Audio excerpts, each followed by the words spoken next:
My name is Patrick Botz-Forbes. I am the LAFD CERT Central Bureau Coordinator, and this is our third Wednesday of the month continuing education training. Tonight's topic will be on situational awareness, how to not become a victim. Tonight's topic is going to be a little more philosophical than it is tactical or strategic, but this all leads into developing a well-rounded volunteer responder because what you don't see will get you in trouble every time. And we tell each other and we tell people, newcomers to the program, people who train with us, that situational awareness is key because if you don't see the hazard, then you're going to step into it or you're going to become the victim because that hazard is going to get you. And so we place a very heavy emphasis on this. In fact, the community emergency response team training teaches you that we don't bring a victim to an incident. And the reason for that is because people get hurt at incidents all the time, not just because of the hazards, but because they don't see the hazard. They can't avoid the hazard, and then they become a victim of the hazard. What are hazards? They could be anything. Distracted drivers, construction, fallen or falling objects. If you're walking underneath something and you don't see it coming down on top of you, scaffolding, for example, somebody throws something out a window or something off the top of a roof. Fallen objects, so something has fallen and you don't expect it to be there, you end up tripping on top of it. Down power lines are a big one. There's numerous stories about cars that have crashed into power lines, into power poles, take the lines down, and then rescuers come and they become electrocuted by the fallen power lines. Open manhole covers. This is a big one. They exist, and if you're not paying attention, you don't see the caution tape, you don't see the barricades, you may end up falling into one, and we've seen YouTube videos of that all the time.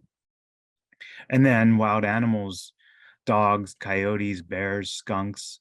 I remember watching news footage of Meatball the bear in La Crescenta, just walking along the sidewalk and just wandering around, helicopters following it. And you see this kid on his cell phone. He's just texting away, and he gets maybe about 10 feet from the bear and looks up, and you could just see the look on his face. Oh, bear. And he turns around and runs away, but he wasn't paying attention to the helicopter above him. He wasn't paying attention to what's coming up in front of him, and almost, ran face to face into a bear, which may have ended poorly for him. We don't know for certain, but those are the kinds of things you want to be aware of. And this is where situational awareness comes into play, is making sure that you see what's coming, that hazard, that threat, that thing that's unexpected, and making sure that you have time to plan to avoid it or mitigate it. Now, I want to talk about assumptions. Assumptions are actually something that we all make, and we make them every day.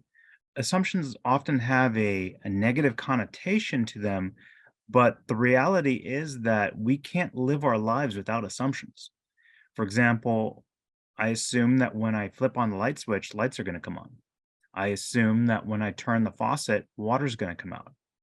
This is based on living in the United States in a major city, but in some parts of the country, in some parts of the world, those are not good assumptions to make.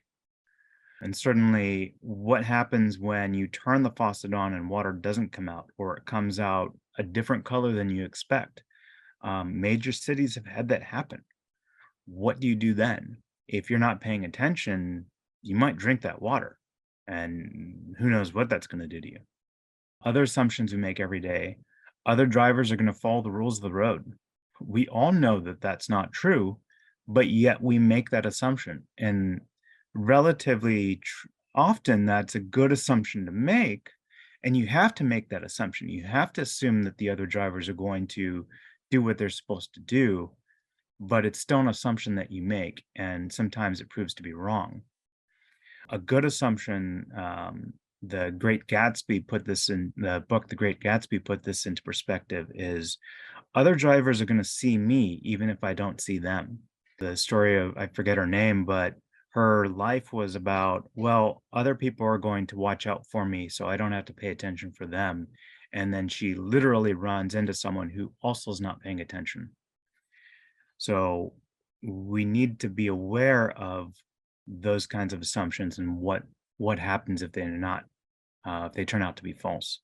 A good assumption that we all make is we will make it home safe from work or school. Today will be like most days. Tomorrow will be like most days. And when I go to bed tonight, I will wake up tomorrow. These are all assumptions that we make. And for the most part, they always come true. But what happens when they don't?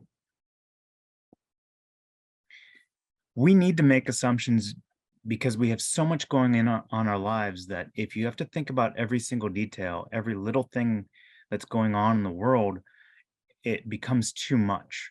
And so you you live your life with a certain basic assumptions that for the most part will always be true because they have always been true.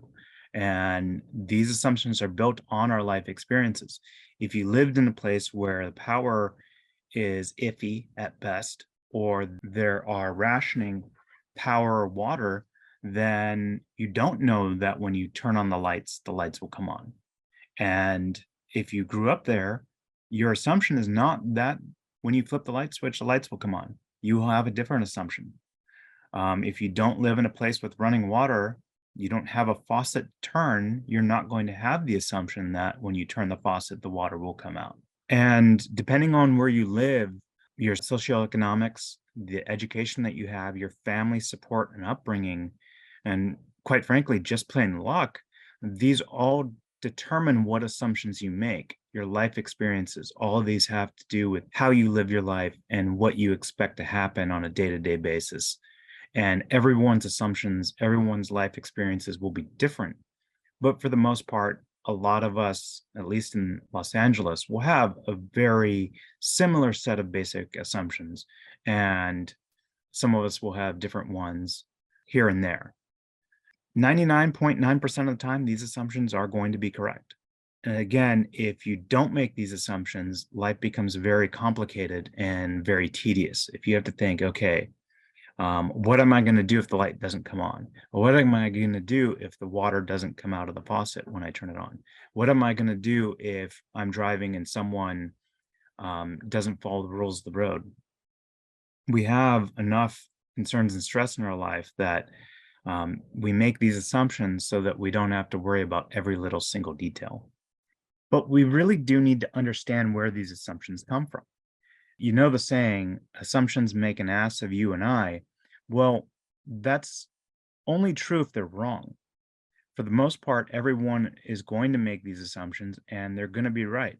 But it's when you make a wrong assumption that problems happen. Good assumptions are necessary to live. Good assumptions are based on current information. Good assumptions are based on past information that's still good. But sometimes that information becomes invalidated, that old information. And making an assumption based on that turns out to be wrong. So, in that sense, we really do need to reevaluate our assumptions quite frequently.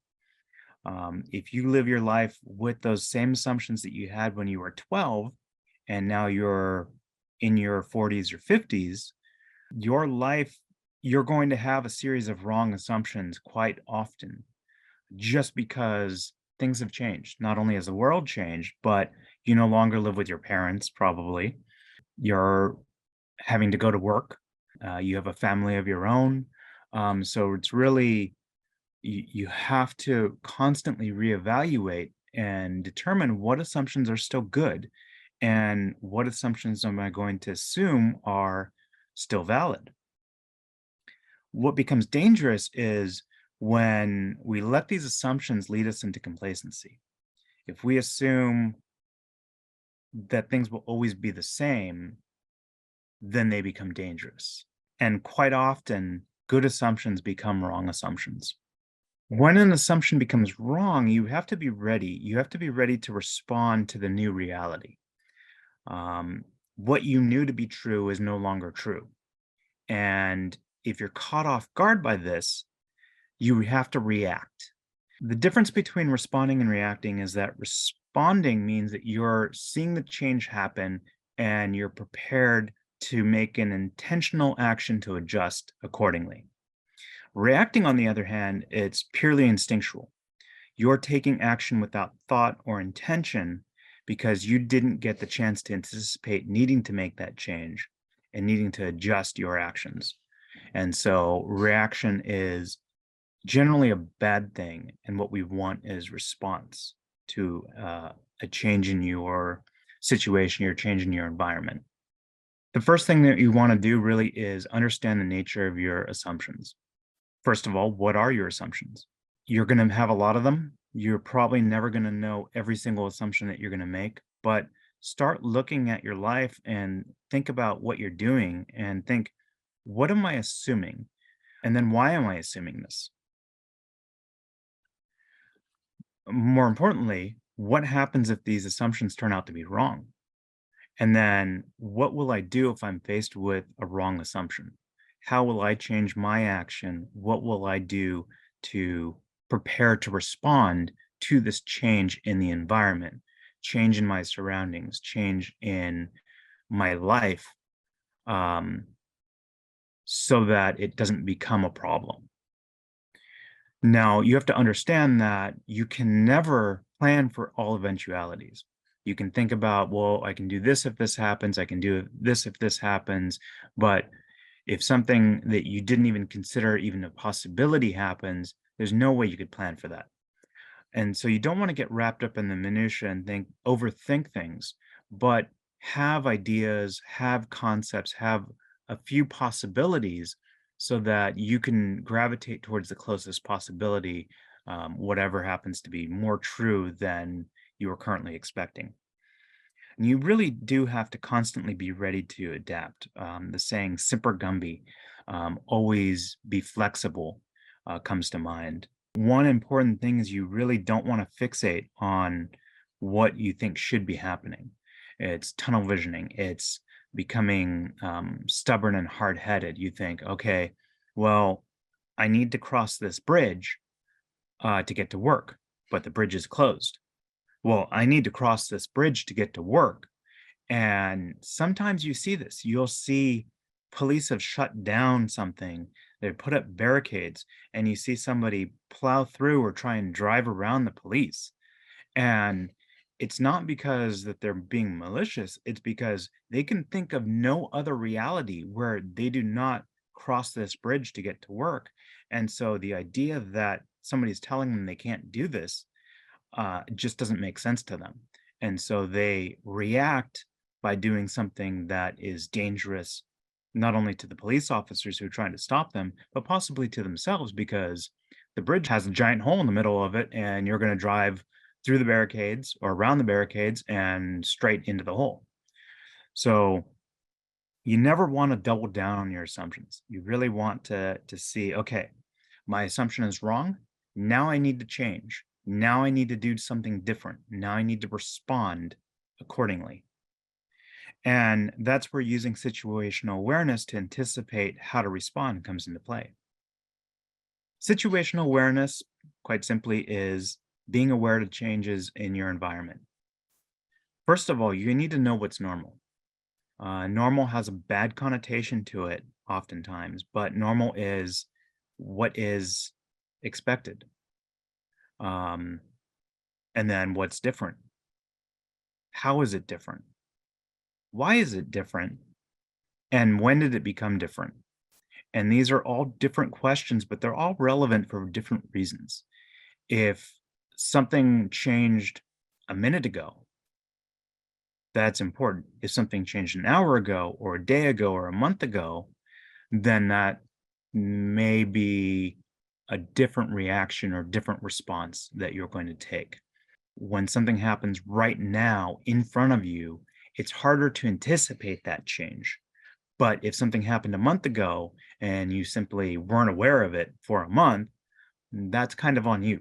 So you really do have to be constantly aware of what's changing around you and then make sure that you know and you don't get caught up by it so that you can respond accordingly. Always be aware of what's in front of you, what's behind you, what's to the left, what's to the right, what's above you, and what's below you.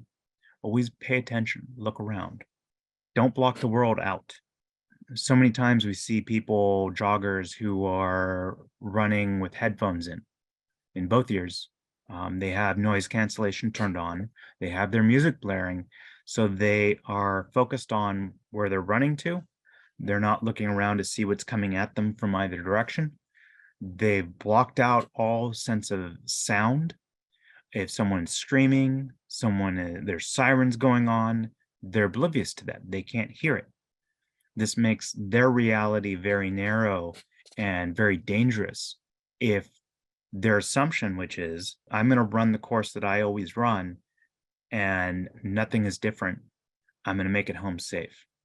If that assumption turns out to be wrong, they're not going to see it coming. So you really want to look around occasionally. So you're walking, driving, do figure eights. You're looking, don't fixate on one point where you're going, but kind of look around, you know, look up, look to the left, look down, look to the right. That's not even an eight. Um, Look up and to the left, down and to the left. Just kind of follow. If you follow that pattern, you're going to have a good grid search of everything in front of you and to the left and to the right and above and below you. Same thing when you're walking. Now, you don't need to constantly be rolling your head. You're going to hurt your neck probably, but just occasionally, glance around. Make sure that what you expect to be there is really there and that nothing is different, or worse, nothing is now a hazard. And listen to the world around you. If you're going to be out and you're going to enjoy your music, most of us are not wearing those big clunky headphones anymore. Most of us have earbuds. Well, they're stereo, they go in each ear, and you can have one out at a time typically. So if you're walking out or you're running, jogging, just have one earbud in. Noise cancellation is great, maybe on an airplane. But if you're in the street where there's cars, there's vehicles, there's construction going on, noise cancellation can actually be a detriment to you because you don't hear something that you would normally have heard at a much greater distance away before you get right on top of it. So consider that before you turn on your active noise cancellation. Your sense of smell, it's quite critical because a lot of times what's hazardous has a distinct odor. And it's not normal. It could rotten eggs. Natural gas has the smell of rotten eggs. And for actually a very good reason, natural gas is naturally odorless. The gas company injects a scent into natural gas when it goes into the pipes, so that if you smell a gas leak, or if there's a gas leak, you can actually smell it. There's a lot of hazmat out there, especially malicious stuff that smells like fresh or cut grass or fruit. It smells fruity, or it smells like hay. If you're walking around the city and you're smelling fresh cut grass and you don't see anybody mowing a lawn or mowing anything, that should trigger some sort of additional sense, situational awareness. You should go, that is not normal. That's not what I expect. What is causing this? If it's something nefarious, now at least you're paying attention and maybe can get out of there before it becomes a hazard to you or worse. And as I mentioned before, you really don't want to hyper focus on any one thing. If you're having a conversation with somebody and you're focused on them and only them, they feel engaged with you, and that's great, but you've blocked out the world around you. You don't see what's coming. And the two of you could get hit by a car that has lost control and plows into the two of you. But if you're paying attention and you're looking behind the person you're talking to and they're looking behind you, and one of you may see this thing coming and be able to alert the other to get out of the way before it happens. But if you're fixated on the person you're having that conversation with, you're blocking the world out and you won't see it coming. Same thing when you're on your phone. Oddly enough, being on a phone with earbuds in is actually just as dangerous as holding a handset to your head. And that's because we're so involved with that conversation that we're still concentrating on it. We're still focusing on it. We're not paying attention to the world around us. So try and avoid having conversations where things may become dangerous. You really want to pay attention to not only what is going on around you, but to the others around you. If you see someone who is, wearing a red suit and a yellow vest and has face paint on, and there's a bunch of police running the opposite direction, this probably isn't normal. This probably is warranting some sort of attention. And if you're oblivious to it, you may be walking right into whatever bad thing you don't want to walk into. Make sure that if something is amiss, something doesn't seem right, you're paying attention to it because you just get that gut feeling. Something just doesn't feel right. Listen to your gut. Pay attention to what's going on around you. If someone is looking shifty, someone is looking like they're sweating and their eyes are darting back and forth. They look very nervous. Pay attention to this person. Now, maybe don't, focus on them because now they're seeing you focus on them and you become the center of their attention. But be aware of them and maybe distance yourself. Keep one eye on them. Don't stare at them, but just kind of keep them in your field of vision. If they do something that looks threatening or they do something that causes you to get scared, then get out of there. There's no reason that you need to stay in a place where you don't feel safe. And that's all about paying attention to what's going on around you and listening to your gut feeling because it may be right. And if it's wrong, no harm. You got out of there and there was no threat, you're still safe. You didn't cause a problem. We talk about using situational awareness as a how to not become a victim. But what does a victim really mean or being a victim? Um, a victim has something happen to them that's typically outside of their control. Something bad happened to them. And this could be an accident, it could be something malicious, it could be an act of God. You're walking along and a brick hits you in the head, or you're walking along and there's a gust of wind and a branch embeds itself in your stomach. It's not too much you can do about this. Maybe if it's really windy or there's a hurricane going on, don't walk outside. If there's an earthquake, we say that it's often safer inside, and that's why we don't want you running outside while the earth is still shaking because things are flying off buildings. But some things can be foreseen and a lot of things are unforeseen. And that's not to say that you could do anything about them or that being a victim is bad. The reality is that everybody becomes a victim at some point in their life of circumstance. And it simply is the reality of things. If you don't go through life ever having been a victim, you lived really a blessed life. And I'm a little jealous of you. But it's not about blaming the victim, but we want to understand what we can do differently so that we don't become a victim. And certainly we don't become a victim of the same circumstance more than once. There are sometimes actions that you can do to avoid becoming a victim. And sometimes you don't think you need to take those actions and it leads to you becoming a victim. Or you do take action and it's not sufficient enough action to avoid becoming a victim. You see something coming, you move out of the way, but you don't get out of there. And now you're involved in this and become a victim of the incident when you should have been running the opposite direction. But you tried to do something, and you just didn't do enough to avoid becoming a victim. So we really want to do lessons learned. And it's always good to learn from your own mistakes, but it's even better to learn from the mistakes of others. So that's why watching the news, paying attention to what's going on, not only at the local level, but at a much broader level, understanding what's going on in the world. is so critical because bad things happen to other people. And if you can take action in your own life to make sure that you mitigate these bad things, then maybe you don't become a victim of it too. The question is, what actions can you take and how much of an action should you take? Because sometimes it doesn't make sense to take these actions and you're doing needless things just to avoid something that will never happen to you.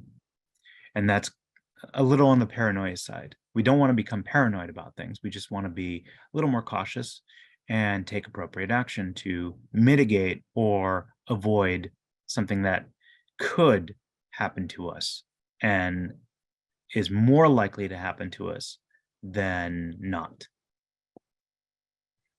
We want to really avoid the victim mentality.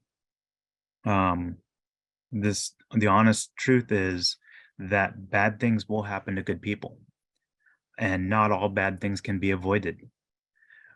But if you prepare for the unexpected, you can at least be hopefully aware of the bad thing and mitigate or avoid it. And that really comes to considering possible scenarios ahead of time. You think, okay, I know the way to work. This is the way I go every single day, 5 days a week, and it's the only way I know to get to work. Then something happens on your road and you can't take that path. Now you don't know what to do. But if you think, okay, I know there's 5 different ways I can get to work. I can go the back way, I can go the side way, I can do surface, I can take the freeway. Then if something happens along your normal route, you have already thought of those possibilities and now you can respond and take appropriate action and not become a victim of that lack of pre-planning. And I mentioned this earlier, you really want to learn if you do make a mistake and you encounter a scenario and now you have to fix it, make sure you don't make the same mistake twice. Learn from your lessons. That victim mentality, though, you want to make sure that you don't become subject to it because by and large, the world is not out to get you. You may have a lot of bad things happen in your life, but generally speaking, it's unfortunate circumstances, not something malicious, someone intending to do you harm. I always say that I would, if something happens, I always bet on ignorance or incompetence rather than malice. If somebody does something and it hurts me, typically it's not because they intended to hurt me, it's because they did something that they shouldn't have been doing. And I'm just happen to be in the way of that bad thing that just occurred. For the most part, there's always something that can be done about whatever bad thing is about to happen or whatever scenario you're in. However, sometimes all options are bad. And sometimes the only thing you can do is mitigate the worst possible outcome. So you really need to think about it as what can I do to make this better? Not necessarily I'm a failure because I didn't avoid this. Sometimes there is no avoiding it, and you just need to do what you can to minimize the damage and then move on with your life. And if you can see it coming, you can do something about it. I mentioned earlier, you want to prepare to respond and not react. So, really, how do you be situationally aware? And we see this all the time. And most of us are probably guilty of it. I can definitely tell you I'm guilty of it. It's we're thinking about what we're doing. We're thinking, or rather, we're thinking about what we're going to be doing. We're thinking about the future. We're not living in the moment. We're not paying attention to what's going on right now around us. We're thinking, okay, what am I going to have for lunch today? What do I have to do at work? What do I have to do when I get home? I have this presentation that I have to give at 7 o'clock, and I still need to finish the slide deck, and I'm not paying attention to what's on the road. We want to avoid running on autopilot. Autopilot is where your body just does something and you don't think about it. Every action should be a deliberate action. You really want to think, okay, I'm doing this for this reason. I am getting up, I am putting my clothes on, I am putting my clothes on in this order. I am getting in the car, I am turning the engine on. And that's not to say that it really does need to be that mundane, but it's every action should have a reason behind it. And if you ever get to the point where you go, wait, what did I just do? How did I just get here? That's you being on autopilot and completely unaware of the world around you. This comes up particularly when you talk about if you're doing first aid and you help somebody, you have what's typically called the Good Samaritan Act that protects you. It says, because out of the goodness of your heart, you decide to help somebody in exchange for no reward of any kind, and you stayed within your training and your abilities, you can't be held liable for rendering that aid if something goes wrong. It doesn't say they can't sue you. In the state of California, you can sue anybody for any reason whatsoever. So when you take action, you always need to be prepared to defend yourself and justify your action. Hopefully, it's not defend yourself in court, but you should always be aware of what you're doing. I did this, I applied direct pressure, I pulled out a bandage, I decided not to apply any kind of triple antibiotic because I didn't know if they're allergic to it. So I applied direct pressure, I wrapped the injury, I continued applying direct pressure, trying to stop the bleeding. I can justify those actions. I can explain why I did what I did. If they decide to sue me for not putting triple antibiotic on them and they got infected by the injury that I was trying to help them not bleed out from, then I can say, well, some people are allergic to triple antibiotic. The person was unconscious. I couldn't ask them. I wouldn't trust them if they to even know if they were allergic to it. So I just didn't put triple antibiotic on because that was the safer course of action. That's my defense. And theoretically, it should get thrown out. But who knows what happens? All I'm saying is be aware of what you're doing. Be aware of the justifications behind it. Always make deliberate actions. Always do things with intention. Don't run on autopilot and do things because, and then not be aware that you even did them. That's what's going to get you in trouble. That's what's going to lead to problems where you're unaware of the situation and you're now in the hazard. Additionally, and this is the reality of things, it's don't assume what you do every day is what you're going to do today. You just look at the news, and unfortunately, there was another shooting on the news today. The people who were involved in that shooting didn't expect to be in that shooting. So sometimes bad things happen, but maybe people saw what was going on. It wasn't some random shooter coming in and shooting up the place. It seems like it was an argument between two people that escalated and then led to gunfire. You see two people arguing, maybe it's not safe to be there. Maybe you want to start to move away from the situation. Be ready, have escape routes planned. If somebody pulls a gun and starts shooting wildly, where am I going to go? What am I going to do? Start thinking about that. When you walk into a store, do you know where the emergency exits are? Or do you only know the exit you came in from? If somebody comes in behind you and starts shooting, and you haven't thought about this, and we've seen this happen before, unfortunately, the reaction is to run back towards the known good. This is where I came in from. This is where I'm going to go out from. And that's where the shooter is. And people run right towards the shooter, and they don't have to do anything. They just spray in the direction people are running from, towards them. If the lights go out and smoke fills the air, what do I do? If the earth starts shaking and I get disoriented, where are the emergency exits? Where are the fire extinguishers? Where is there an AED? Pay attention as you walk around wherever you are. Take notes of these things. Okay, there's an emergency exit there. There's an emergency exit there. there's a fire extinguisher. There's an AED there.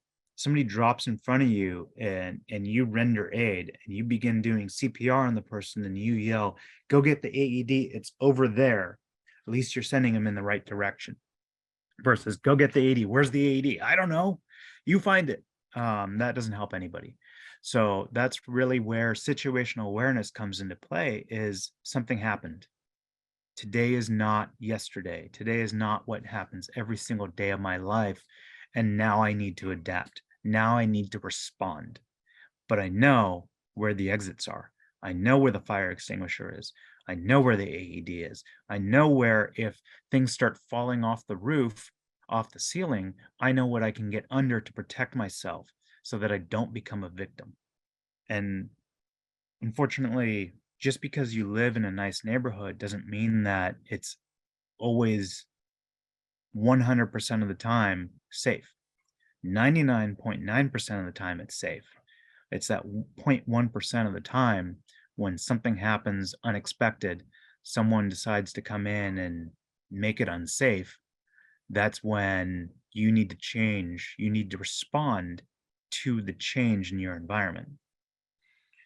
And as much as we want to assume that everyone is going to get home safe, you need to ask yourself, what happens if I can't make it home safely? What happens if the bridge is closed and that's the only way I can get home and there's no other way? What am I going to do? Where am I going to go? If there's an earthquake and I'm not at home, or we can't get home because the roads are closed, there's a fire that's blocking the entrance to our cul-de-sac, where do I go? Where does my family know to go? And where are we going to meet up so that we can make sure that we're safe? But if we can't contact each other, we all know where to go. What is our backup plan? And that's really what you need to start discussing with your families is what is the backup plan? I mentioned earlier, it's important to learn from other people's lessons. If someone has experienced something that didn't go well for them and they had to adapt, and they can tell you about it and you can learn how they adapted and learn, okay, if this happens to me, may never have anticipated this. I may never have experienced this, but someone told me about what they did and I remember that and now I can do it too. So I don't have to think about it or I don't need to reinvent the wheel. I don't have to come up with that idea on my own. The saying is, united we stand, divided we fall. And that's really what the community emergency response team is all about, is working with your neighbors to be strong during a disaster, be strong when things are not normal, work together so that you all survive better and your neighborhood, your community continues to exist after whatever disaster just occurred. Unfortunately, a lot of us have pride. We don't want to admit when we've made mistakes. We don't want to admit that we're wrong about it, but pride makes no one stronger. You don't hear that someone can lift 1,000 pounds with their pride alone. You have to see it. It actually has to happen. And pride is an afterthought. Pride is, well, I don't want people to think that I'm weak, that I'm fallible, that I've made mistakes. I need to show them that I'm Superman, but even Superman has a weakness or a couple weaknesses, actually. The honest truth is no one's perfect. You are going to experience problems in your life. And let's be perfectly honest. Most problems that you experience in your life, other people will also experience in their lives. We live in the same city, may live in dramatically different parts of the city, but for the most part, we go to work during the day, we come home at night or in the evening, we have lunch, we have dinner, sometimes we have breakfast. Maybe we get to enjoy the weekend to do something like a CERT drill. But a lot of us live similar patterns. And so the problems we experience are very similar. And so talking about what we did and how we got around these problems is a good way to learn from each other's mistakes so that we also don't make those mistakes. And sharing leads to trust. And really, if you're talking to your neighbors and have to rely on them after an earthquake, or even, hey, I'm going out of town for a week. Can you get my mail? Can you feed my dogs? Can you keep an eye out? And if something happens, something weird happens, you see someone suspicious or you smell something funny, give me a call. That's trust. And that's something that has to be developed. And you need to learn to trust your neighbors. You need to learn which neighbors you can't trust, but you need to understand, and sharing helps build that trust. When that earthquake happens, it's going to be us and it's going to be our neighbors. And if it's only us, if it's only me, myself, and I'm going to be a lot worse off than if it's we as the neighborhood together, united, and working together to overcome problems. So at this point, I'm going to go ahead and allow people to unmute themselves. Don't unmute yourself, but go ahead and raise your hand if you have a life lesson that you would like to share that you think can help other people avoid the same kind of problem that you ran into. Jeffrey. Thank you, Patrick. This is a great presentation. Situational awareness is very important. One thing that we learn in CERT training and Red Cross training is that if you run into a situation, you get hurt, you can't help other people. So we stress that it's important that you take care of yourself, because if you have great intentions to help other people and you don't, and you hurt yourself, you can't help other people. I think you mentioned earlier in the presentation about an incident that happened a bunch of years ago where a car had run into a phone pole and water was leaking around the car, and bystanders ran into the water to help the pedestrian get out of the car, and they were shocked and killed, and 3 people were killed there. And then when the fire department came, even some of the fire engines were injured, but they took care to not run into the water and get electric shock and get killed. So it's important that we all take the time to stop. When a situation happens, stop, take a breath, and think. We get people on the Rose Parade all the time, and they run to help people. They want to be helpful. They want to do it, and that's a great thing to do. But we stress them. It's important that when you come to a situation, nothing is going to be bad enough that you have to actually run and act immediately. You can take your time and take deep breaths and figure out, look at the situation and evaluate what's happening, and then act. And then the other thing is that communication is another thing that's very important. When you are in a situation, part of situational awareness is communicating with other people. When we're on a deployment with CERT or Red Cross, we need to, and we're out doing damage assessment. We need to communicate with the base to let them know that where we are, so that if something happens, that we can have backup to them. So we never act alone. We're a team. So that's what I want to say. Absolutely. And thank you for that. And I want to add to that story. Some of the firefighters who were involved in that actually said that it was because they saw unfortunately, the victims who didn't survive, who were electrocuted, that they knew there was a problem and were more careful about approaching it.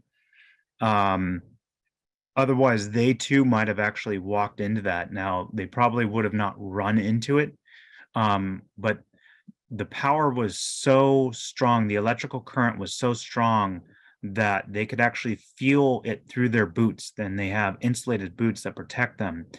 But that was how dangerous that situation was.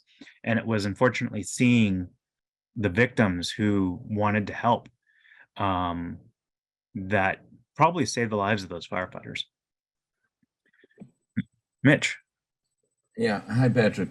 I wanted to comment on the situational awareness when you were saying, you said what is normal.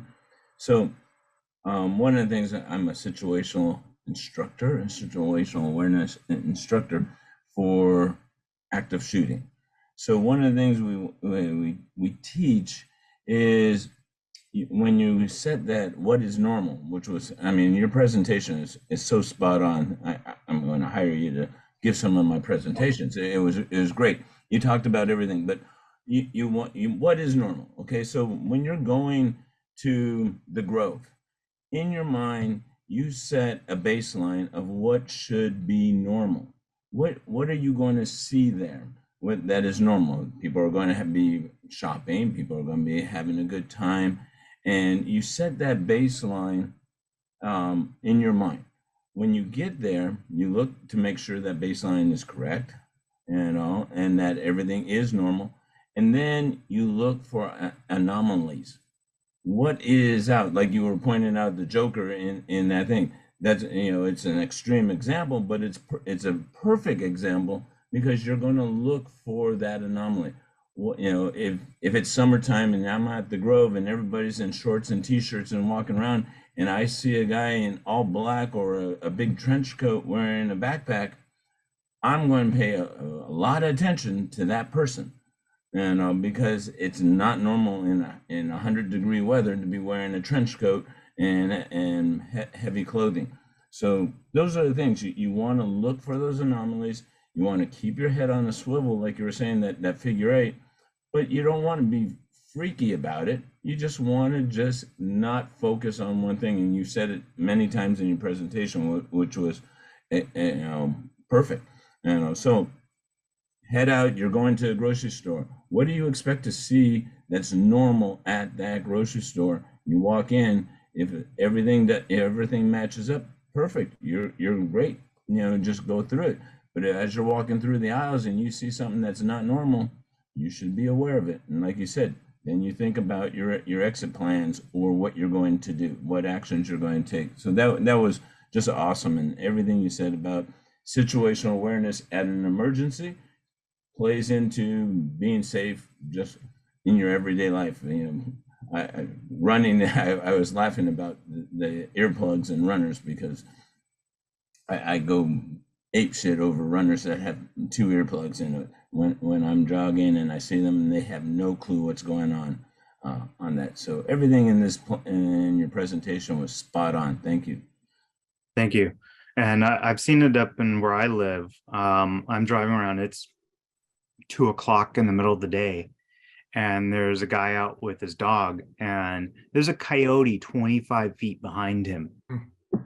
And he is not aware of that coyote, and his little lunchable dog is also not aware of the coyote that's coming up right behind them.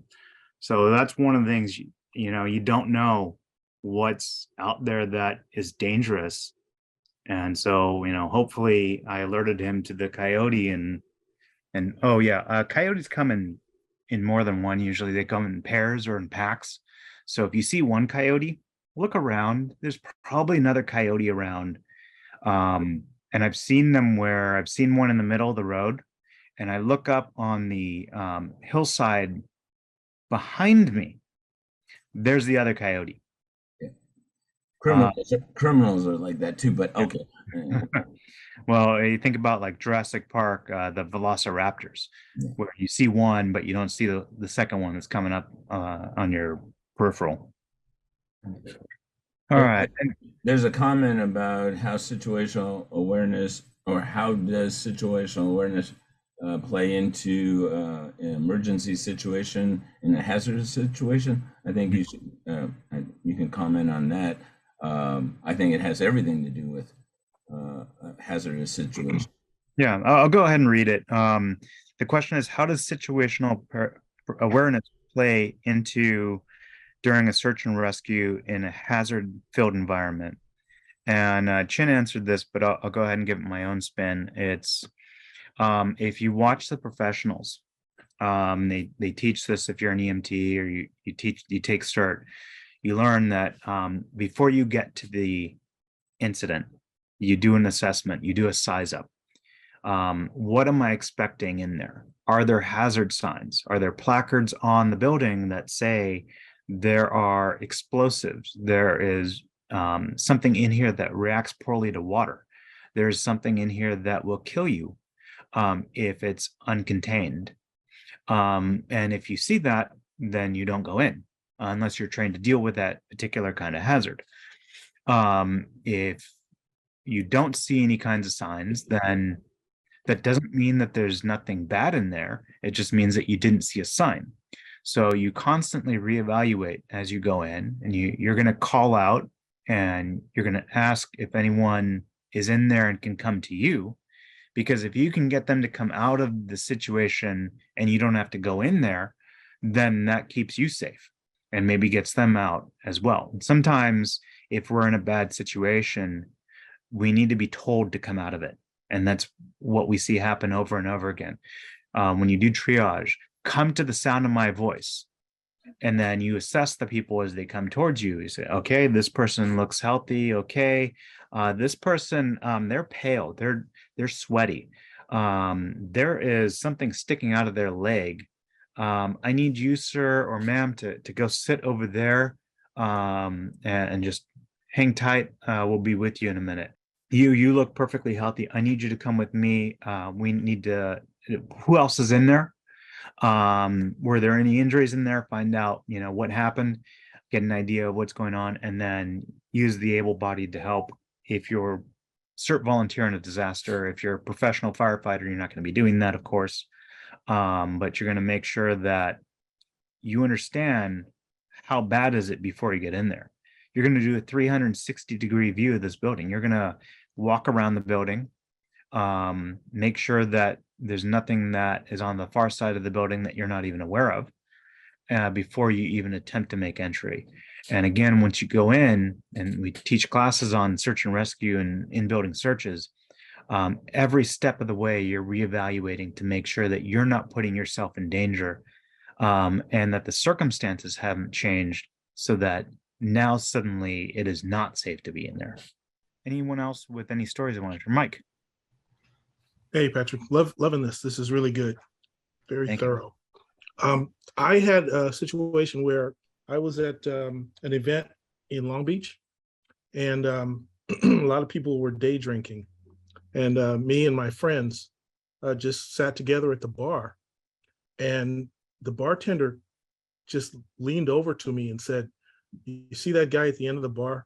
He's had a little bit too much to drink. And I just want you to know that. And if he starts anything, will you have my back? You and your two friends." So there's an awareness that bartenders have, obviously, about who's had too much to drink, but also that there's something sometimes can help without even knowing, just being aware of the situation ahead of time. I don't know if he expected us to fight him or anything like that, but at least let him know that we could be trusted to help. And so sometimes you will fall into a situation that's totally unexpected, and somebody will kind of depend on you ahead of time. Secondly, I think there's something that we all do is we're looking for crazy drivers. And one of the things that I've learned to do, because I worked in a chemical plant, is learn some of the numbers on the trucks. So if you're going on 605, there's a lot of trucks, and you can start to learn if the trucks are full or empty by how they're bouncing and how they're moving. And so if a truck is, people are trying to cut in front of the truck, people always are doing that. I just say, maybe that's got toxic chemicals in it. I'm going to slow down just in case, or I'm going to get in front of this guy just in case. But just being aware of how trucks ride on the freeway, and maybe learn those a few of those numbers. I think 1257 is gasoline, but there'll be symbols on those that say this is corrosive or something like that. A little bit more awareness of those trucks. That's a really good point. I am very wary of driving next to a big rig, because if that big rig loses control, the payload is going to swing in one direction or another, and I have a 50% chance of that swinging in my direction, and so I don't want to be there if that happens. So I will very quickly pass a truck or stay behind them if it doesn't look like it's safe to pass. And to the numbers thing, actually today I saw where I work a short freight train pass by, and on the back is this large metal cylinder that says chlorine gas on it. Went, ooh, that would be really bad if that thing derails right here. Anyone else who would like to share? Go ahead, Art. Okay. Yeah, the many things that you mentioned, there were two that came to mind. Driving home and driving. And I've noticed that being that we're creatures of habit, at different times of the day, we learn one way to get home. If it's from work, you have one way of getting home. If it's from church, from the supermarket, wherever. And when something happens that you can't go past that point, people don't know what to do. You know, because again, we're creatures of habit. They're used to being one way, instead of just thinking, well, you know, if I can't go this way, I'll just go around and, you know, go 2 blocks down to the left or right or whatever. So a lot of times people in times of emergencies, all of a sudden they don't know what to do because we're creatures of habit. The other one is when we're driving or people driving or assuming that the other person is going to drive the same way that we drive. We need to remember that we're in a city that thousands of people from other countries are driving also, and they learn how to drive in their country. And so a lot of times it's different laws, different, I mean, you know, some countries, the driver is on the right side versus the left side, you know, and we tend to assume that they're going to do the right thing because they're driving in the United States, you know, and you know, those are the two things that come to my mind when I'm out there dealing with the public. Yeah, that's great points. And to add on to that, there's been a marked increase in follow home burglaries. And so it's a good idea to know alternate ways, because if you suspect somebody's following you and then you go down an extra block and then over and you start making turns that don't make sense, that normally people wouldn't do, and this person is still following you, maybe figure out where your closest police station is and drive in that direction, not go home, or go to someplace public, someplace where you can be assured that you're not going to be the only person when whoever's following you catches up with you. I do want to point out someone also mentioned in a couple things in the chat, that there's been scams where criminals put money on a parked car windshield, and they're trying to get someone to be off guard. So you see the money and go, oh, free money, and then you walk up, and who knows what that criminal has intended for you. It certainly isn't going to be good, but you now probably didn't see them coming because they saw you and you didn't see them. And that's very much the case of many times what happens. So just be aware of things that seem too good to be true. Let's see. Someone mentioned that their cousin served in the Air Force and rescued an elderly woman from her burning home. She would have died in there. However, the home burned to the ground, and the family sued because they said by entering the home, he increased the airflow, causing the house to burn down. So there's definitely, people want to blame someone else for their misfortune. And it doesn't even have to do with money. It's about, I can't be at fault for something bad that happened to me. I need someone else to blame. And this rescuer who saved me caused my house to burn down, and now they need to buy me a new house. Or, whatever that circumstance is. The Good Samaritan Act does very explicitly say, in exchange for no compensation. And oftentimes what people will do is, oh, thank you for saving me. Can I buy you a cup of coffee? It seems innocuous at the time, but if they later on decide to sue, and they could have no intention of doing it, but they're talking to their friends, they're talking to someone, a lawyer, senses a payday, they convince them, hey, this person, they caused your house to burn down by breaking in to save you.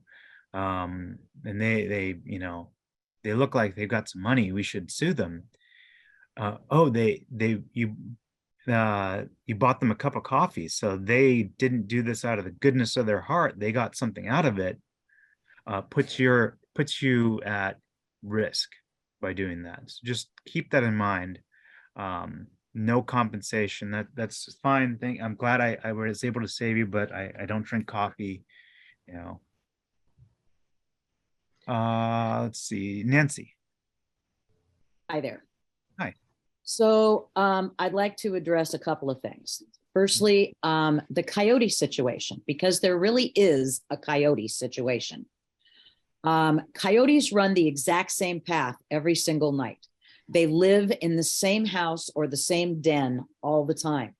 So, please don't be lulled into a sense of security because you don't see coyotes frequently, because they are there for sure. So that's the first thing. The second thing I would like to address is the driving thing. And I'm an educator. So I deal with high school students. You know where our high school students are learning how to drive? On video games. And that's why they think they can go out and get these high-powered cars and go do donuts in the middle of our intersections, and that they're just going to be the coolest thing since sliced bread. They don't know how to drive. And then many of them haven't driven in rain because, this is Southern California. We don't rain that frequently. And so they may have a license for 7, 8, 9 months and not drive on a wet surface. And then they get out there and they think they can go 80, 90 miles an hour, and they can't because they don't know how to stop. Anyway, that's just my 2 cents worth, and thank you. Yeah, there's really no alternative to experience. And that's, you've been in a situation and you learn the hard way what you did wrong, or you were able to manage to figure it out while it's happening to you. I remember my first car wreck. I was driving up to Big Bear and didn't understand my vehicle. I misunderstood how the stability system worked and ended up turning it off. And I'm driving up there. I'm young, probably 18, and taking the curbs way too fast, and come up upon something, and I tap my brakes. My rear end slides out. I'm able to recover, and then I tap my brakes again, and this time I hit the guardrail. I now know, hey, I've got a sequential shift system here. I should have been downshifting instead of tapping the brakes. I learned after the fact. I also learned not to turn off the stability system in my car. But definitely experience, and you have to understand that becoming a victim of circumstance is not a bad thing as long as you learn from it. Mitch.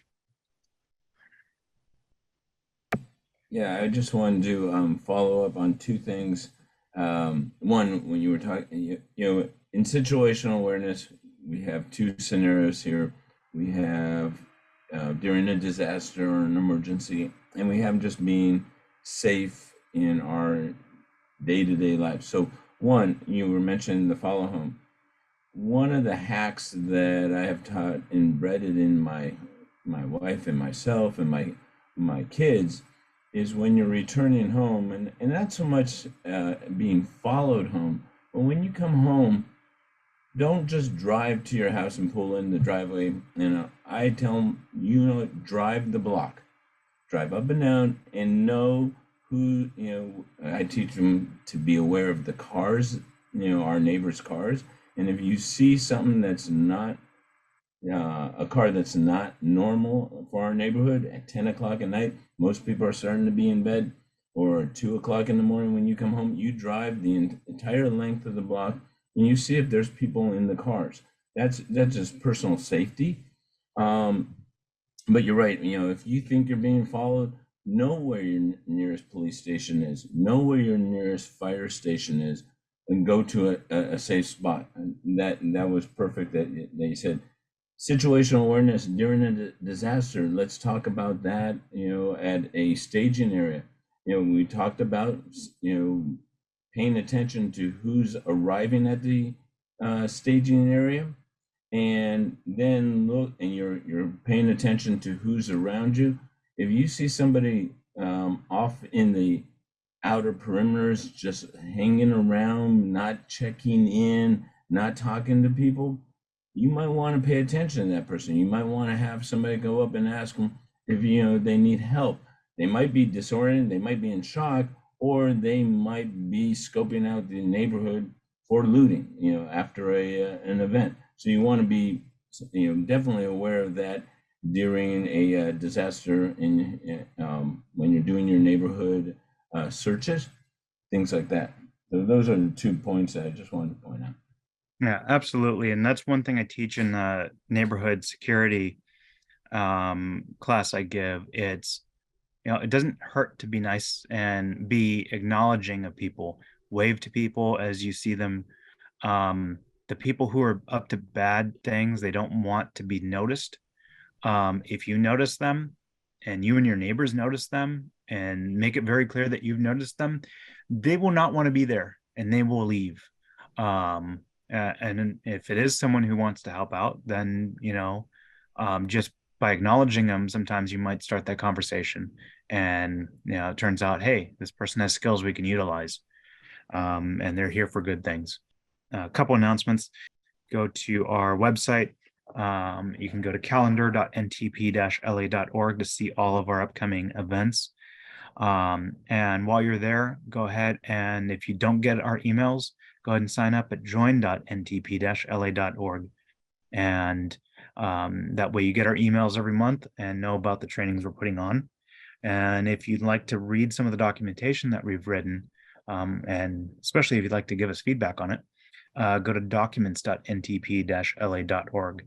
We have step-by-step guides on what to do right after an earthquake, how to set up a staging area, how to deploy out damage assessment and incident response teams, and even how to form your own neighborhood disaster response team. And Jeffrey, did you want to talk about the Valley Disaster Fair? Yes, I do. Thank you, Patrick. This coming up on the February 25th, we are co-hosting a fair at Pierce College, starting at 9:30 and going till 3 p.m. There, Patrick and the CERT will be there. LA Fire Department will be there, tearing apart a car with the big jaws and having a bunch of other stuff. LAPD will be there with helicopters. There'll be there's about 42 booths coming. There'll be some food trucks coming. We're having some great speeches. We're having a lot of Stop the Bleed training. We're also having a lot of other trainings that are going on throughout the day.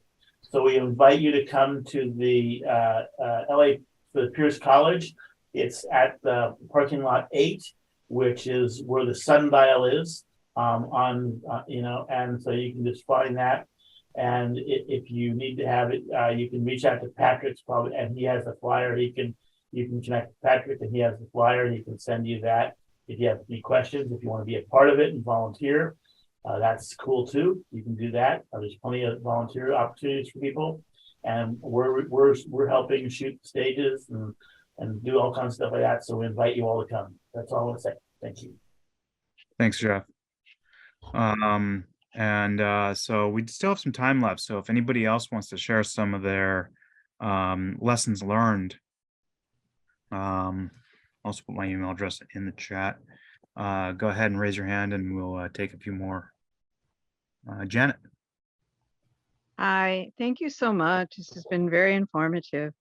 I wanted to talk about road rage because I've been a victim of road rage as a single woman. Driving on the 101 in the left lane, someone didn't like how I was driving, went around me and threw a hammer at my car. Jeez. The other time I was driving home from work and I go through the canyon, Roscommare. I was past sunset and this guy didn't like how I was driving. He blocked my car in a Range Rover and it was just a little stop sign and he got out and he started punching my window. You know, and it was very frightening, and had something happen at the park where this guy dog was off the leash and the dog jumped on me and he started screaming. He wasn't on a leash. And the lifeguard told me to start carrying pepper spray. But as a single woman, you know, it was very frightening. And, you know, I didn't open the door. I didn't get out. I didn't respond. But, you know, I know there's a lot more incidents of road rage. So Yeah, absolutely. I just wanted to comment on my own experience as a woman and driving home, especially. There was a homeless guy. I was driving home the other day and he kind of stopped in the middle of the street and looked at me. I didn't go home. I went around the block and parked and waited 10 minutes, you know, just to be aware. You know, I just needed to comment on that road rage situation. Thank you. And that's definitely something that some of us who are not as big and potentially intimidating as others are, we can easily become victims because we are easier targets. And unfortunately, women generally are not as big and intimidating as men are. So you do have to be more cautious about things, because it's not that they're picking on you, it's because you're going to put up less of a fight, or at least you look like you're going to put up less of a fight than someone who's, you know, 6'5" and looks like they're made, you know, they're built like a brick storehouse. So yes, but I've also seen women who take martial arts. I was medicing at a judo tournament, and the juniors are coming on to compete, and I think she was like, I don't know, 9 or 10, and the way she carried herself, I would not want to be caught in a dark alleyway with her. She intimidated me. And, you know, she's probably 4 foot nothing. But the way she carried herself, she looked like she could take on the world. So definitely how you carry yourself, and, you know, take martial arts, learn how to protect yourself, learn skills, carry pepper spray, do things that give you advantages in case something unexpected happens. Thank you. Yeah. There was also, you know, recently we heard about the Tesla driver who was clearly had some serious rage issues. Anytime somebody beeped their horn at him, he got out and hit their car with a hammer, and he was finally arrested. But yeah, these things happen, unfortunately. Doreen. Say what I have found really dangerous around are these mopeds that are on the street. They don't seem to have any type of horns, or they're not mandated to make any type of noise. And I have almost been hit several times. And I don't understand why they don't have some type of safety sound horn measure. Yeah. People don't realize when they're driving a bike or a scooter that drivers are expecting and looking for other cars. And so they're at a distinct, even motorcycles are at a distinct disadvantage when you're driving, not to mention that unfortunately some of them also don't follow the rules of the road. I've experienced coming across a green arrow and seeing an oncoming bike, and I went, what are the chances that this bike is actually going to stop like they're supposed to? or they're going to blow the red light. And if I make this left turn, which I have a green arrow for, am I going to hit them? So I waited. Sure enough, the bike went through. I was about to cross the street. I get the green walk sign. I look to my left and I see an oncoming bike. I went, what are the chances this bike is going to stop at the red light? Or am I going to step out and get nailed by this bike? So I waited. Bike blew the stop sign, or the red light, went through. So, but certainly there's been people who have hit bikes, who have hit pedestrians, who have hit motorcycles because they didn't see them. And like I say, I always bet on incompetence or inattention or any of those over maliciousness. It's not that they want to hit someone. It's they're not paying attention. They don't see them. They're not aware they're there, and they assume that it's clear. They didn't check. And I mean, I've almost hit people the same way. It's probably just plain luck that I haven't. But it's things, you know, when you see that happen, you realize, oh my God, I almost hit this person. You hopefully learn from that experience and make sure you check and double check and triple check before you turn. Nikita. Yes, hi. Thank you for the lecture. I have a short story to tell about the tunnel vision he told us. Mhm. So I'm a fine artist and I paint portraits, landscapes. And one day I decided to go and paint in downtown LA. And I like to paint nocturnes, so night cityscapes. I love doing this. So just in case, I brought my friend with me, you know, because you know what the situation is in downtown LA.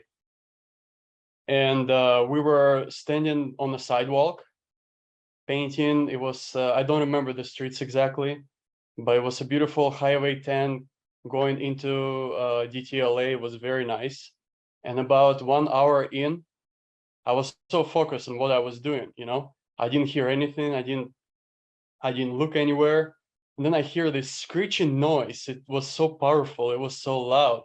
And my friend who was standing left to me, maybe 3 feet away from me, all of a sudden the car just runs into him. And he flies across the wall and goes downhill to Highway 10. So he flies in the air, you know, does like 100 flips, and it all happened in a slow motion when you actually see this kind of stuff. I was so focused on what I was doing that my first thought was, quite frankly, man, I just wanted to paint. You know, it was kind of insane. And then a second thought, I was like, okay, I have to do something about it. So I looked up and I saw the street name. I called 911, and I did it all even before seeing what happened to my friend. It was just like, I have to do this right away. And the firefighters came a minute after, then the police, and then the ambulance. I think second and third minute, it was very quick because it was in the middle of the city. And my friend was actually fine. He didn't break a bone because he had a very big hoodie and a big cargo pants. It was all very like sort of like it worked like a pillow. And the heel also worked like a cushion because I guess it was soft landing, but it was very frightening. The car was destroyed. The driver was drunk, I suppose, and he didn't, maybe he looked at us, I don't know, and he didn't make a turn. And he went straight to my friend. And what happened is my friend was standing on the sidewalk. So the car went up a little bit on the angle and hit him right in the buttocks. So it didn't hit him in the legs. It didn't hit him in the back. It was right at the buttocks. And so he flew in the air. It catapulted him. If it went in towards my direction, I was standing sideways. It would break my chins. I would fly to the road. So that was a very interesting experience. And he was fine after all. So that was the tunnel vision. Yeah. It doesn't take much and it happens very fast. That's why if you can just see it coming, and sometimes you can't, but if you can, gives you that split second to do something about it. Or you know, hopefully you get lucky and you get hit in the buttocks and you get thrown up in the air and you land on a soft, cushy, plush hoodie. So good to hear that your friend was okay. Daniel. Hi, can you hear me? Yes. Yeah, I just want to address, I want to go back to this rage issue. I ride a lot of trains and buses in LA, and I encounter a lot of rage situations. And over the last year and a half, maybe 2 years, I've probably gone through situations where I've had to de-escalate from a potential or almost imminent confrontation just because I was aware that it was coming at me, and because of the way I was able to conduct myself, or the way, or an exit strategy to where I was able to exit from that situation that was, coming up. One situation that comes up though was, we get back to the defensive situation that the woman was talking about. I can't remember her name, when she was talking about the road rage with the hammer. You always want, if you can, my experience is that you want to de-escalate. Hey man, I don't want any trouble, okay. And these incidences that I've had over the last year and a half or so have always been over nothing. It was a glance, and all of a sudden somebody wants to fight. Really ridiculous types of situations that I was able to extract myself from. There was one situation though that was kind of clear where if I wasn't able to de-escalate and I wasn't able to escape, I was sitting in the back of the bus on Ventura Boulevard in the Encino area. There were only a few people on the bus. Guy towards the front of the bus starts glancing back at me in my way towards the back. He comes strolling back in my direction. I won't go over all the details and be the broad strokes. And he starts looking at me and he kind of gives me this look like, what's up? And I had dark glasses on, so I kind of gave him a very direct glance of non-intimidation. I see you, you see me. And I just said, hey, how you doing? Or something to that effect. And he kept looking at me, and then I saw something in his hand. It looked like a nail file. So now I'm aware. I'm not surprised. He's not going to ambush me, but there's nowhere for me to go. So now I'm thinking to myself, okay, just watch that hand. Keep an eye on that hand. If he's coming, you go. You don't hesitate. You jump. If he jumps, you jump. And just for notification, I always carry a folder on me, a folding knife. As long as it's not in a non-permissible environment, I always have a folding knife on me. Now I carry pepper spray, because if you got to go hands-on, I don't want to go hands-on. If I can spray somebody that's getting ready to attack me, I'm going to do that, and I'm going to extract myself from that situation. In this particular situation, the guy, I thought it was imminent. I thought this guy was coming. I didn't know why he was coming. He said to me again, what's up? Like he wanted to go. And I looked at him and I gave him like a Arnold Schwarzenegger stare. And I said, I don't have any problem with you. And he backed away. And nothing happened. A couple of stops later, he got off the bus. But if I had been meek, if I had been intimidated, and I could see how, maybe if that was a woman or somebody else, we were about the same size. I wasn't as worried about it. I had already come to terms with the fact that we're getting ready to go. And I'm not going to be the one on the news that's going to be the victim that got stabbed, because I see him right in my face. And if we're going, we're going to go. Nothing happened. But just to my point is that a lot of times you can de-escalate. And a lot of times, the other thing I would say about de-escalation and just the rage that I see on the trains and the buses nowadays is always try to keep your distance, your space. Mm-hmm. You don't want to stand right next to somebody. You don't want to stand on the edge of the platform at the train station. It's not a place you want to be. I've seen people on the edge, and I've seen people come up to try to get ready to shove somebody. You'd want to step back. These are just things that I've observed. I live near Wilshire in Vermont, near the train station, and I'm always very mindful of everybody that's around me. I can always keep my distance. If anyone comes close to me, I, just move away, a little bit evasive.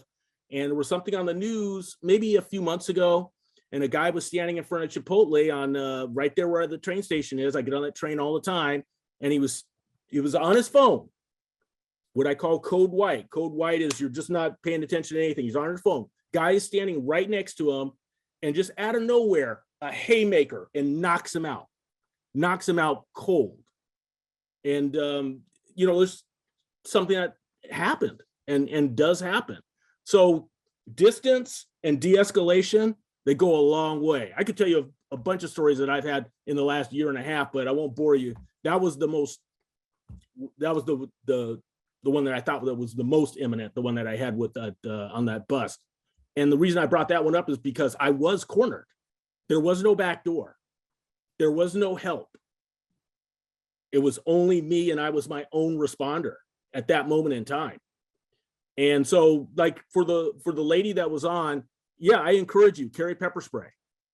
If that was one of my daughters that was in the back of that bus, no disrespect to any martial art, but my daughters are 100 pounds sopping wet, and you don't want to go hands-on if you don't have to anyway. So yeah, get it and deploy it.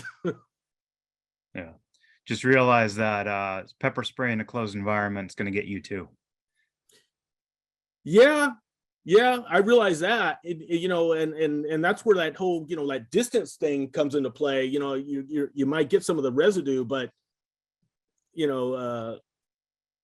I would think that the consequence of not having it could be much worse. I mean, I'm not saying don't use it. It's be aware you're going to get some of it. Oh, too, yeah. but have that exit strategy. So what am I going to do? If this guy comes at me, I'm going to pepper spray him. And then that exit is 5 feet to my left or to my right. I need to make a beeline for it and push through the doors and get out of here. Oh, for sure. This guy was going at it. This whole thing was going on for, 10, 15 minutes on the bus. So I had plenty of time to think. Yeah. What am I going to do if he comes? And how am I going to get myself out of it if he comes? I had plenty of time to think about it. That was the thing that was on my side as well, is there was no element of surprise. He wasn't ambushing me. Yeah. But those are my two bits. Yeah. Thank you for that, Daniel. Art. Yeah, just to piggyback on what Mike earlier said about trailer trucks, tankers, especially when they carry those hazardous diamonds. Fireman friend of mine said, instead of trying to remember what all numbers, which numbers mean what, he said, anything above 0, consider it a hazard. And that way you don't have to remember what is what. Just if it's above 0, it's a hazard of some kind. Otherwise, they wouldn't have those numbers on there. That's it. Yeah, absolutely. All right. Anyone else want to share any stories or lessons learned, or we're done for the night? This is Orlando here. May I share? Hey, Orlando. Yeah, go ahead. Yes, I would like to mention about fraud going on at all kinds of many different ways, and particularly fraud in the banks. Fraud. Okay. Fraud, yes. Recently, my gardener came running to me. He was nervous. He said, I was just robbed. I went to the bank and withdrew some money, and I continued my work.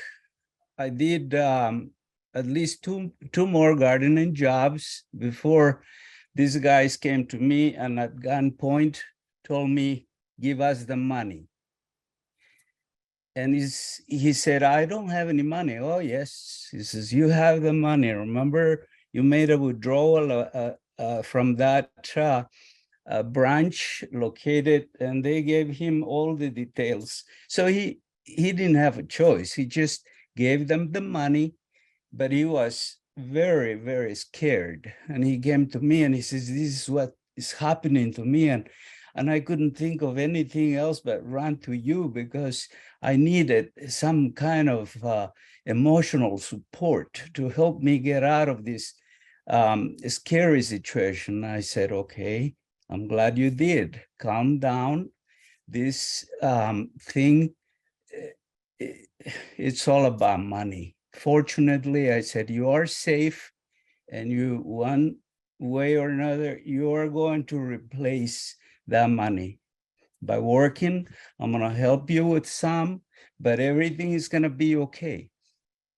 But it made me think that there is a lot of things going on, not only at the tellers, but the banks themselves. These people are seeing who are going into the bank, and they see what kind of activity they're realizing in there, and they see that they are making withdrawals. So we should be aware, not only that, but we may also consider that some of those tellers may be connected with the criminals, and they give signals indicating this guy has a lot of money with him, and they follow him purposely. So I personally feel that when you come out of the bank, be very aware of who is around you. And particularly when you are driving home, see who is driving behind you, because they may be following you and try to learn where you are living. And when, before you know, in the middle of the night, they're going to be forcing your doors and maybe cause you some harm. So fraud is incredible right now. It's going on at many different levels, and we should be aware of what we are doing, particularly when we go and make withdrawals at the bank. That's all I wanted to say. That's actually armed robbery, not Yes. fraud. Fraud is someone has convinced you to give them your money, probably not even at at armed insistence, but yes, you're buying something and you get scammed out of it. Yes, I understand that, and of course. Or one thing I love is the people who have the little family icons on the back of their vehicle with the names. Yes. And hey, I'm a friend of Betty. Yeah, your daughter. Yeah. It's like, oh, great. You just gave the people exactly what they need to know, more information about you than they should. That's right. Take advantage of that. Yes. Thanks, Orlando. Okay. All right. Anyone else? All right. Well, I'd like to thank everyone for coming tonight. Obviously, you have other things you could be doing with your time, so we definitely appreciate you coming here. We hope that you learned a lot, and you can take this to heart and be safer out there. Thank you, Patrick. Thank you, Patrick. Thank For you. real. Be safe. It's a lot happening in LA. Good night, all. Whatever moment Godzilla coming. This could be We'll ready, guys. see Godzilla coming a good distance away, hopefully. I don't know that we can do anything about that one, though. No. Okay. Bye, guys. Good night, everyone. Good night.